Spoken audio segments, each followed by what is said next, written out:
کرتے ہیں. اچھا آج میں شیروانی بھی نہیں پہن کے آیا.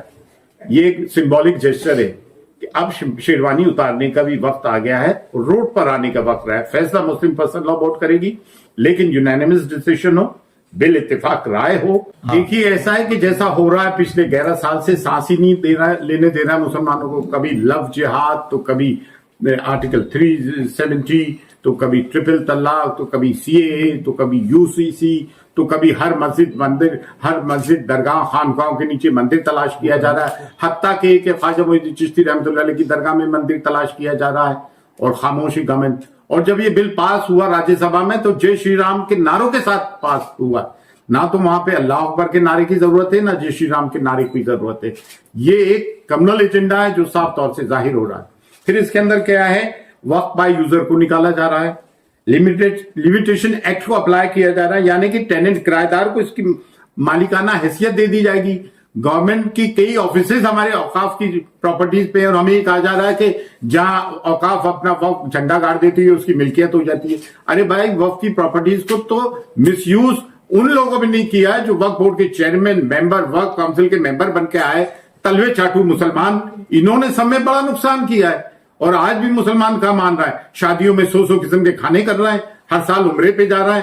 مطلب جب تک ہم اپنے سوشل ایونٹس کو ختم نہ کریں گے, ہم اپنی صفوں میں احتیاط نہیں قائم کریں گے, ہماری صفوں میں میر جعفر اور میر صادق کی نشاندہی نہ کریں گے, ان کا بہشکار نہ کریں گے, ان مسلم دلالوں کا جو ہر آسام سے نارتھ ایسٹ سے لے کے راجستھان اور کشمیر سے لے کے کنیا کماری تک ہے. آج مسلم علاقوں میں جاؤ, مخبروں کی اور دلالوں کی کمی نہیں. جو اس وقت بورڈ کی حمایت کر رہا ہے وہ ہم میں سے نہیں. میڈیا انہیں بتا رہا ہے چند برقع پوش عورتوں کو کہ دیکھو یہ وقت بورڈ کی حمایت کر رہا ہے, چند دلالوں کو بتا رہا ہے کہ وقت بورڈ کی حمایت کر رہا ہے. ارے بھائی 99.999% مسلمان اس کے خلاف ہے, 0.0001% مسلمان اس کے فیور میں جو آن پے رول ہے.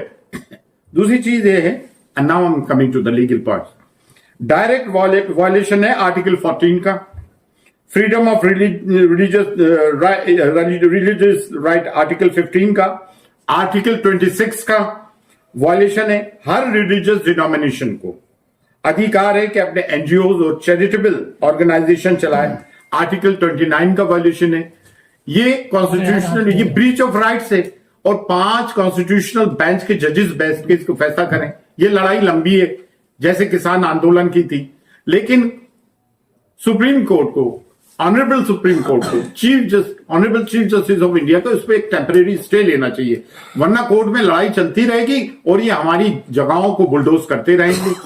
یہ ہمارے ساتھ ظلم ہے, ظلم کی انتہا ہے. دوسری چیز یہ ہے کہ پرسنل لا بورڈ سے بھی ایک گزارش ہے, وہ یہ گزارش ہے کہ جیسے ٹرپل طلاق کے معاملے میں, بابری مسجد کے معاملے میں ان کا جو ایٹیٹیوڈ رہا بڑا ڈوسائل ایٹیٹیوڈ رہا. ہم یہ چاہتے ہیں کہ ان کے ایٹیٹیوڈ میں ایگریشن ہو. اس کا مطلب یہ نہیں کہ ہم وائلنس بریچ کر رہے ہیں, لیکن اب ان کو اپنے طریقہ کار میں تبدیلی لانا پڑے گی. اس سے یہ کام نہیں چلے گا اور ایک یونانیمس ڈیسیشن لینا پڑے گا. بل اتفاق رہا ہے, اس میں جمعیت علماء ہند بھی ہو, جماعت اسلامی بھی ہو, دیگر آرگنائزیشنز بھی ہوں مسلمانوں کی, اور مسلم درگاہوں اور خانقاہوں کا آنا بھی ضروری ہے. درگاہ اور خانقاہوں کے وہ سرکردہ مسلمان جو مسلمانوں کے حق میں بابانگے دوہل بولتے رہیں, نہ کہ وہ دلال جو کہ حکومت کی چاپلوسی کرتے رہے اپنے چھوٹے چھوٹے انٹرسٹ کے لیے, اپنے مفادات کے لیے, جن کے چہرے آج کالے پڑ گئے اور چہروں پہ تبرہ برس رہا. دوسری چیز یہ ہے, ہم ہندوستان کی سالمیت میں, اس کی اکھنڈتا میں وشواس کرنے والے لوگ ہیں. اسی لیے ہم نے 1947 کے پارٹیشن کو ٹھکرا کر اس دیش میں جہاں ہمارے بزرگ دفن ہیں, قبریں ہیں, اس کو اپنایا ہے. لیکن ہم اس بات کو بھی فراموش نہیں کر سکتے کہ ہمارے سامنے بدر و حنین, خیبر و خندق, کربلا بھی ہے. جرت علی اور فکر حسین ہمارا دستور العمل بھی ہے.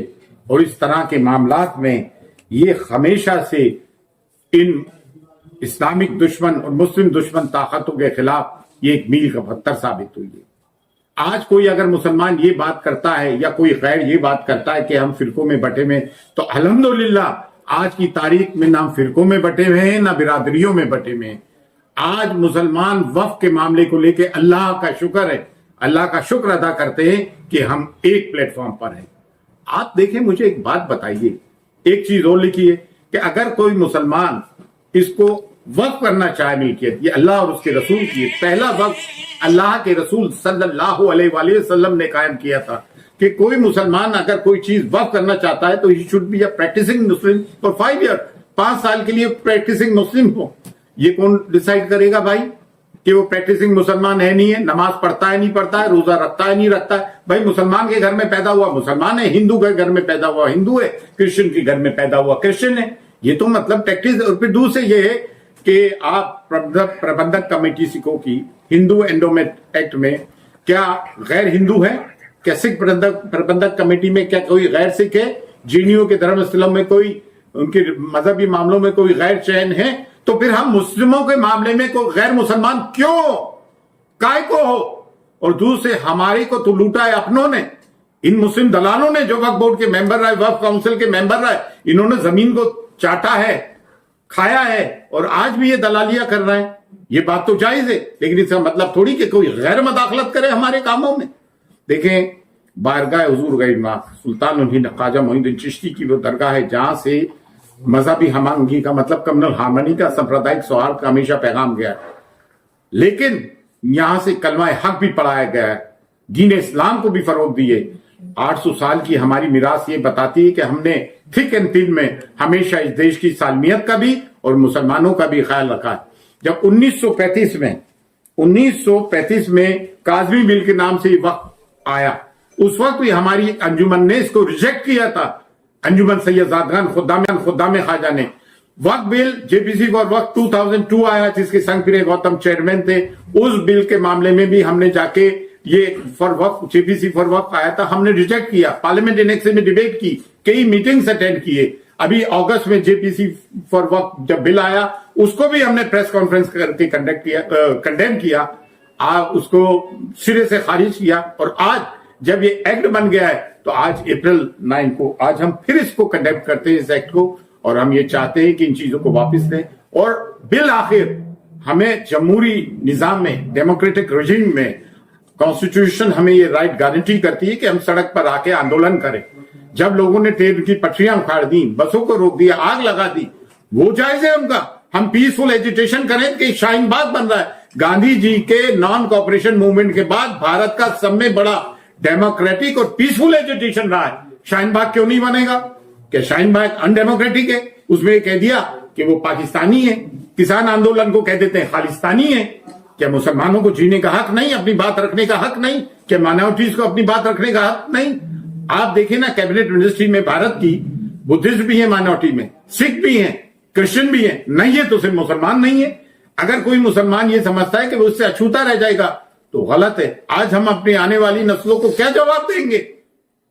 इसमें दरगाहें, खानकाहें, मदारिस, मस्जिद, कब्रिस्तान सब आते हैं। तो ये समझता है कि अरे हुकूमत से लड़ो। अरे भाई, हुकूमत ही तो एक्ट लेकर आई है, जो ये एक्ट लेकर आया उसी के खिलाफ तो हम बोलेंगे।